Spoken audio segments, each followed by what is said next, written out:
क्या कहेंगे? हिंदी भाषी जनता परिषद विशुद्ध रूप से बच्चों को प्रोत्साहित करने के लिए ये कार्यक्रम विगत 30 वर्षों से करती आ रही है।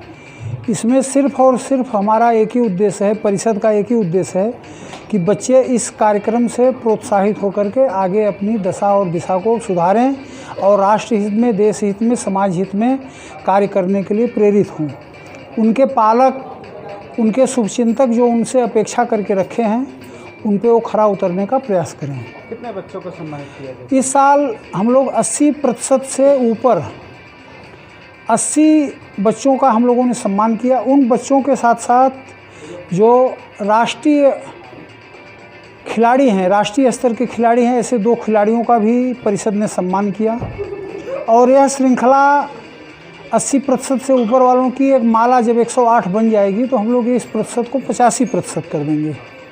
तो क्या इस प्रकार का सम्मान जो है सिर्फ कुछ चुनिंदा जैसे डोंबिवली शहर तक सीमित रहेगा या आगे भी? नहीं, ऐसा है कि भविष्य में जैसे इस साल हमारे पास परिषद के पास दीवा से भी एप्लीकेशन आए, तो अगले साल हम लोग दीवा को शामिल करने का प्रयास करेंगे, क्योंकि हिंदी भाषी जनता परिषद सिर्फ हिंदी माध्यम से पढ़ने वाले बच्चों का ही सत्कार करती है।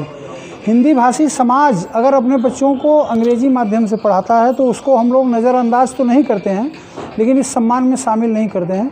लेकिन अगले, जैसे अब डोंबिवली परिसर तो लगभग पूरा हो गया, नगर उपनगर सब आ गए, लेकिन अगले साल दीवा को भी हम लोग इसमें शामिल करेंगे।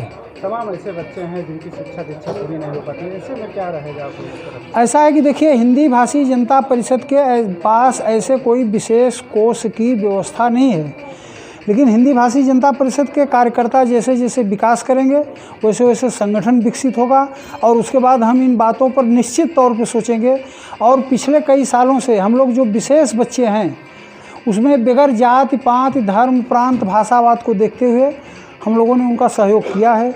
जैसे हमारे माध्यम से रोहित शुक्ला, वह बच्चा साबू सिद्दीकी कॉलेज में पढ़ता था, उसकी इंजीनियरिंग की फ़ीस पूरी हिंदी भाषी जनता परिषद ने दी और अमेरिका जाने का खर्चा भी हिंदी भाषी जनता परिषद ने उठाया। अमेरिका में एरोप्लेन डिजाइनिंग में वह बच्चा पूरे विश्व में उसकी टीम सेकंड आई।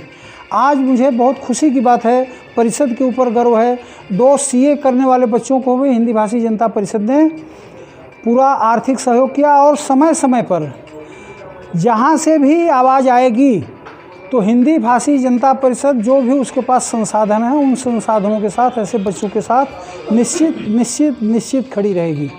महाराष्ट्र के मुख्यमंत्री एकनाथ शिंदे हैं और ऐसे में जो है हिंदी भाषी जनता परिषद के आप अध्यक्ष हैं, साथ में आपका सहयोग उनके प्रति रहा है।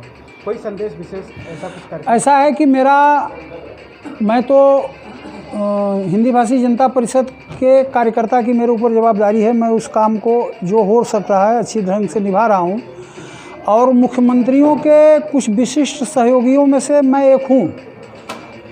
और मेरा उनसे एक ये संदेश है कि जिस प्रकार से और भी भाषी विद्यालयों का विकास किया जाता है, उसी प्रकार से हिंदी माध्यम के विद्यालयों के विकास के बारे में सोचें।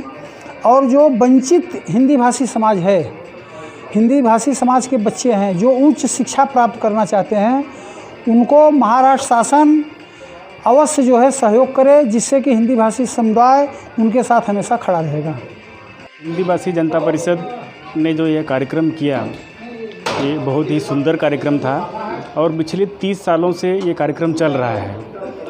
इसके अध्यक्ष माननीय विश्वनाथ दुबे जी के नेतृत्व में ये परिषद बहुत सारे कार्यक्रम करता है। इन सभी कार्यक्रमों में जो ये विद्यार्थियों का जो सत्कार है, जो उनको प्रोत्साहन देते हैं, ये बहुत ही अपने में सराहनीय कार्य है।